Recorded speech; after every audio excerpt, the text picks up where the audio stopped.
In 1991, the developer and publisher Data East produced the first ever licensed Marvel Avengers video game.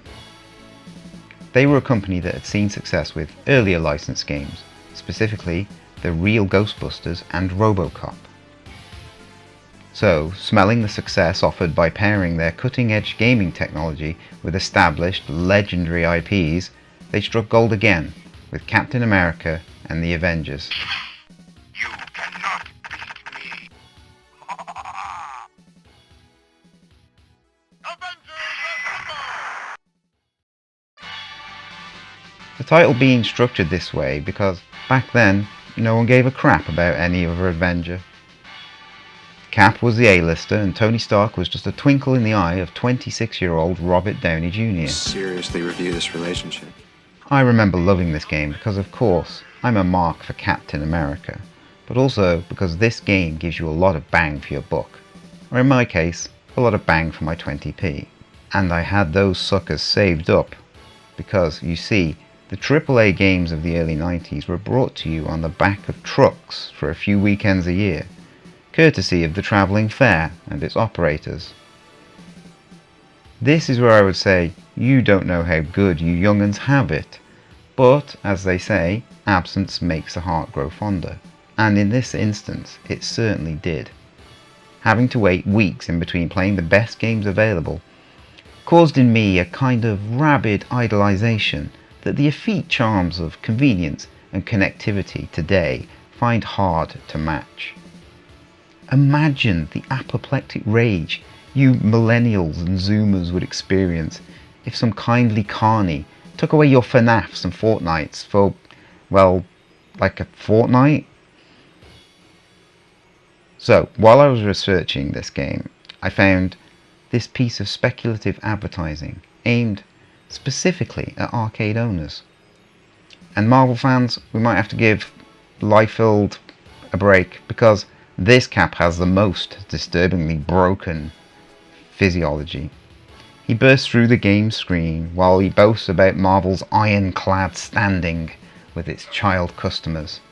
Meanwhile, the spiel boasts about Red Skull's laser cannon insta-killing players in an attempt to have the quarters keep on coming, and you think corporate greed is new. This is the first video game ever based on the Avengers IP. Of 5 that I can find. Weird that as an Avengers fan I've only played this one. Seems like a good idea to go back and play them all. Although I might stop before 2020. Hawkeye.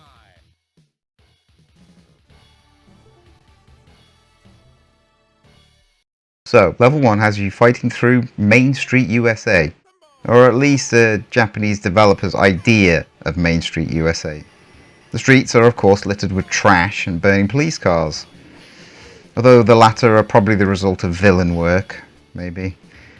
Coca-Cola vending machines lean against eponymous banks and coffee shops. It also has a nice mural of the 4 playable Avengers.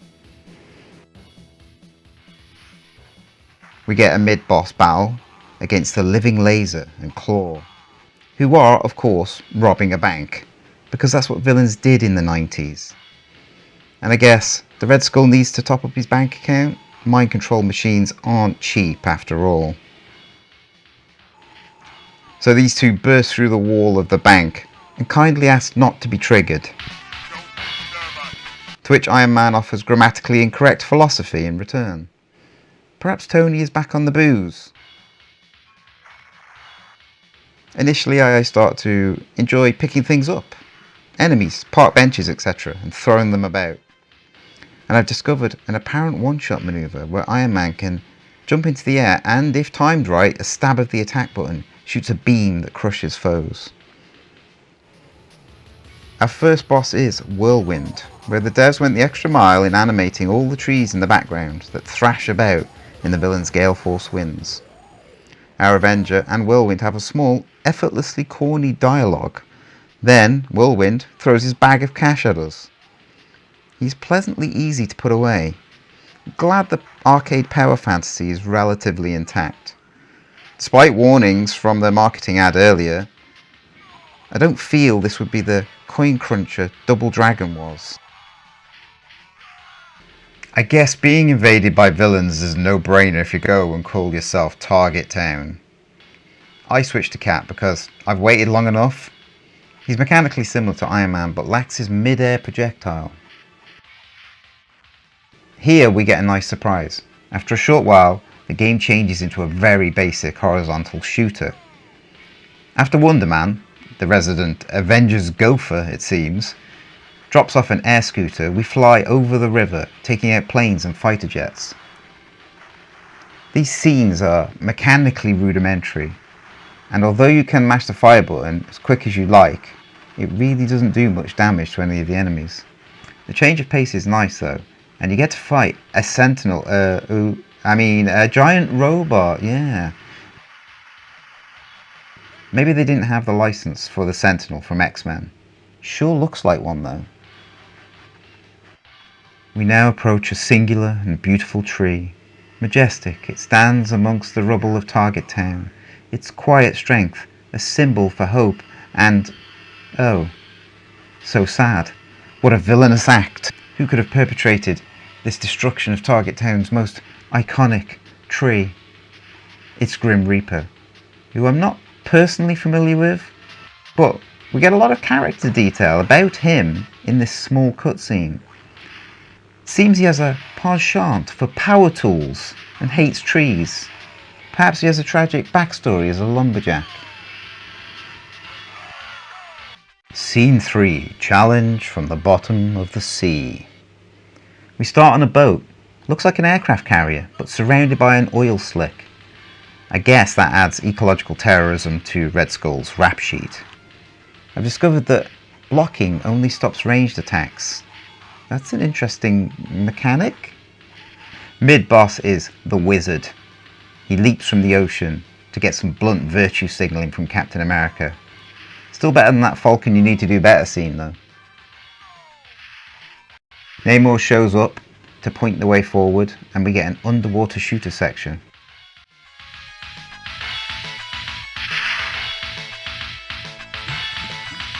I switched to Hawkeye to see how shooting arrows underwater works.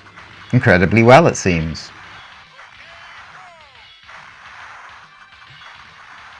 Then we have to fight this mechanized taco.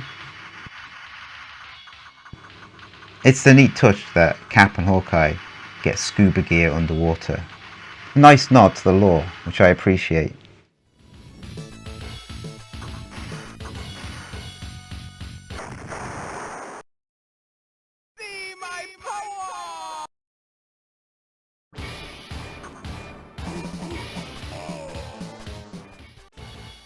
Scene 4, the giant laser cannon. Vision is in now since the Mandarin, and I can't help but notice his fruity animations. Walking back and forth on his tiptoes with his arms crossed. He also Naruto runs, way before it was cool. And he carries his foes on one hand, like they're a tray of champagne flutes. Blocking makes him immaterial, but he can't attack. Mid-boss here is Juggernaut, who I am familiar with, but doesn't he usually have a face? This is far from the most intimidating version of Juggernaut in a video game. For that, see Marvel vs. Capcom, New Age of Heroes. Look at the size of those fingers. The damage he could do to you with one alone would be life-changing.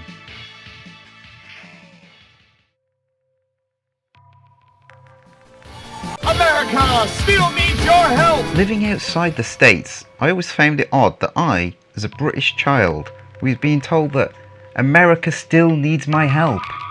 Basically insisting that America needed my 20p's. Like I was involved in some kind of internationally funded war bond. The fact that now I know a Japanese developer programmed the machine to say that? Well, let's just say it feels as if the game is a moment in geopolitics, frozen in amber. America still needs your help!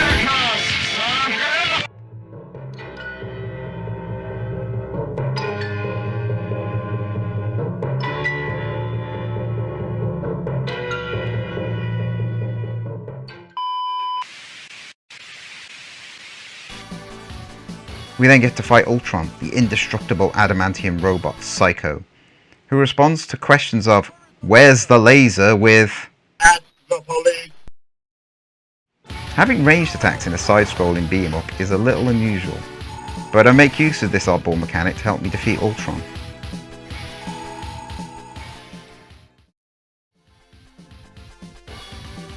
Scene 5. The end of Red Skull. It's during this space shooter section where I notice the character portraits change depending on your level of health. I particularly like this one. I call it Iron Man's Existential Dread. So, Cap jetpacks to the moon and spams his shield at the laser cannon, felling this dire threat to the innocent USA. Simpler times. Shortly after this weird bone corridor, we get to slide. In the whole game, this is never reused. This section and its attendant animations are seen nowhere else in the game. It's a pity Red Skull didn't think to place a pit of spikes at the bottom of it.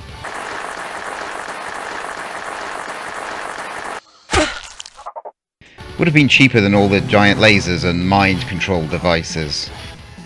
Crossbones appears. Then we have to fight 2 times Control. I think this is supposed to be the character The Controller. I'm not sure why there are 2 of them though. They try to drain my unlimited credits by having vicious circular blades whip across the floor.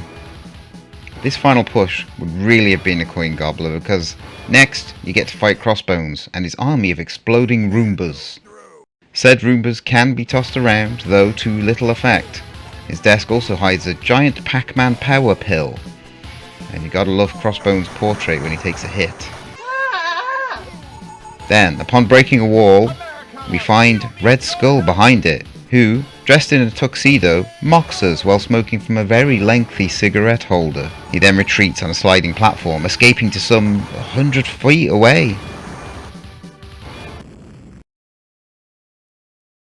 You can't escape!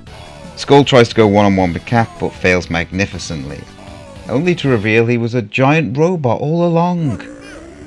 And the real Red Skull has secured himself in a nearby glass dome. That infernal genius. It's another trap. You stupid men! Us? Stupid? It wasn't us who paid a fortune to mind control villains, to rob banks and pollute oceans, while building a laser cannon on the moon. Whoa, is this topical in the year of our Lord 2025? Is Elon the Red Skull? You cannot beat me! Also, that's sexist. The Avengers are more than just stupid men. Wasp is here too, sometimes. But we will teach him the meaning of justice. The way I taught Rob in junior school the same thing, by breaking his robot. I love how the boss music gets all hype when you're close to victory.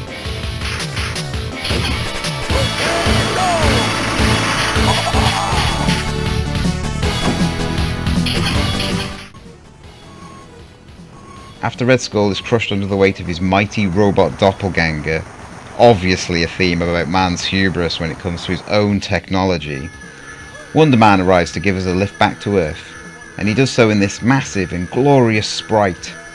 It's hard to explain how awesome this sprite is here. Home gaming in the 90s meant sprites were small and poorly detailed, and so this is just pure showmanship. So, that's it. Another video. This one, my attempt at a serious documentary style, and completely blew it. Just couldn't resist it. Couldn't keep the tone, unfortunately. So, don't think I'll bother doing that again. I think I'm going to go back to commenting on AI videos. It's only right to get myself in with Roko's Basilisk ahead of schedule, I feel. So yeah, that's definitely where I'm going to steer the channel from now on. And plus, last video, commenting on AI, reacting to AI, that got me +1 subscriber, and that's what it's all about, innit? You know, carrots dangle, gotta move forward. Let's get on with it.